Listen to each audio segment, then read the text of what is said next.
தமிழ் சொந்தங்கள் அனைவருக்கும் சென்னை வாஸ்து ஜெகநாதனின் நெஞ்சார்ந்த வணக்கங்கள். மண்ணில் நல்ல வண்ணம் வாழலாம் வைக்கணும், எண்ணில் நல்ல கதிக்கு அது மறுச்சியே.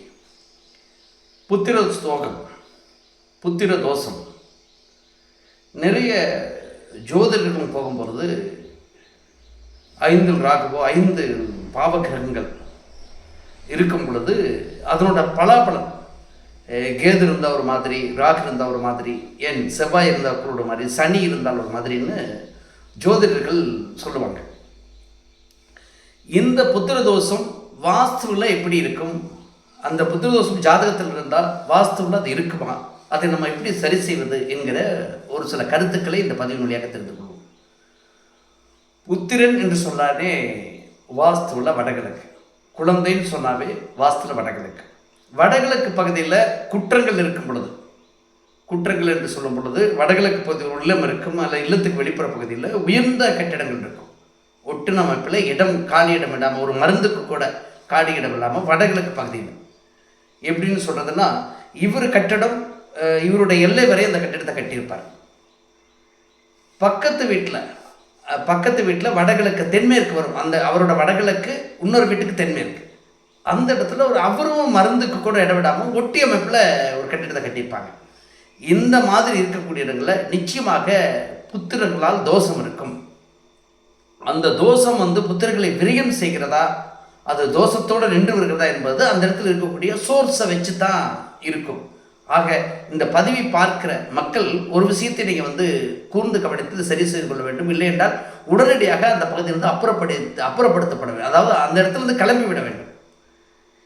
ஏன்னா வாழ்க்கை, ஒவ்வொரு மனிதர்களுக்குமே வாழ்க்கை என்பது ஒரு முறை தான். அதே போல் ஒரு குழந்தை பிறக்கணும்னு சொன்னால் 10 மாதம் வெயிட் பண்ணி தான் அந்த குழந்தைங்கிற விஷயத்தை நம்ம எடுக்க முடியும். அதற்கு பிறகு அந்த குழந்தையை சீராட்டி பாராட்டி தாளாட்டி வளர்த்து ஒரு பெரிய மனிதனாக, ஒரு எல்லாமே வருமானம் சார்ந்த நிகழ்வாக தான் பார்க்கப்படுகிறது. ஒரு ஆண்மகனோ பெண் குழந்தையோ அவருடைய வாழ்க்கையில் என்னென்ன சாதிக்கணும் அப்படிங்கிற விஷயத்தை அவர்களுக்கு இந்த பூமியில் எப்படி வாழ்கிறாங்க, நல்ல ஒரு வருமானத்தோட மகிழ்ச்சியோட ஒரு சந்தோஷமாக சமூகத்தோட பொறுப்புணர்வு உணர்ந்து வாழ்கிறாங்களா அப்படிங்கிற ஒரு நிலை வருவது என்பது அவருடைய 22 வயதுக்கு மேலே. இப்போ அந்த 22 வயது வரையிலும் ஒரு குழந்தையை நம்ம எப்படி வளர்த்து அடுத்த கட்டத்துக்கு கொண்டு வரதுங்கிறது அந்த 22 வருடத்தோட போராட்டம் தான் சொல்லணும்.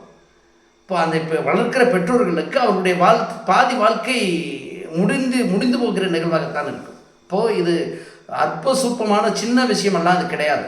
இது இந்த புத்திர தோஷம் அப்படிங்கிறது. ஆக இந்த இடத்துல நீங்கள் அப்படி இருக்கக்கூடிய கட்டிடத்தில் உடனடியாக வெளியேற விட வேண்டும். அதே போல் குழந்தை பிறப்பதற்கு தடை இருக்குதுன்னு சொன்னாலும் இது போல் இருக்கக்கூடிய இடங்களில் வசிக்கும் போதும் நிச்சயமாக இருக்கும்.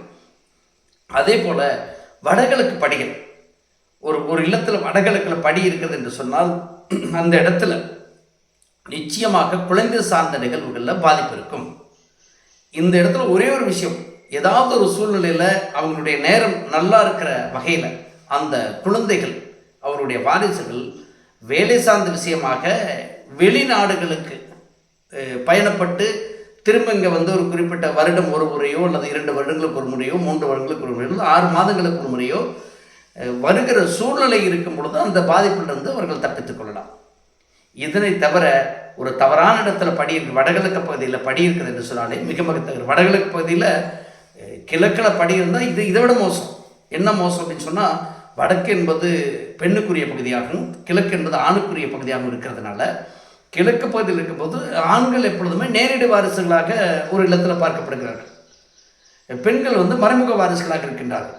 இப்போ என்ன கட்டி கொடுத்துட்டோம்னா அது அடுத்த வீட்டுக்கு பெண் அப்படிங்கிறதுனால அது மறைமுக வாரிசாக தான் பார்க்கப்படுகிறது.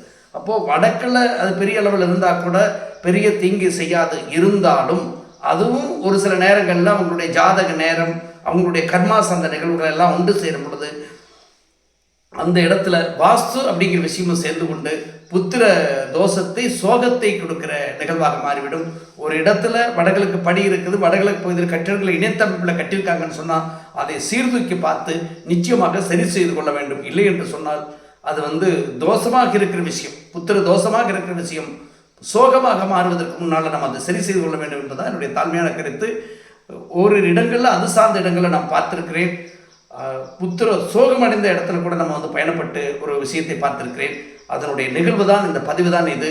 ஆக இந்த பதிவுகள் என்பது ஒரு விழிப்புணர்வு சார்ந்த ஒரு விஷயம். இதை யார் பார்க்கிறார்களோ அதுபோல இடங்களில் வசிக்கும் பொழுது இம்மிடியட்டாக உடனடியாக வெளியேறி விடுங்கள். மாற்றங்களை நம்ம அப்புறம் பார்க்கலாம் என்று தான் சொல்லுவேனே தவிர உடனடியாக நம்ம அதிலிருந்து தற்காத்து கொள்வதற்கு எஸ்கேப் ஆகுறத தவிர வேறு வழி கிடையாது என்பதுதான் திண்ணம். மீண்டும் ஒரு நல்ல வாஸ்து கருத்தோடு சந்திப்போம். நன்றி, வணக்கம்.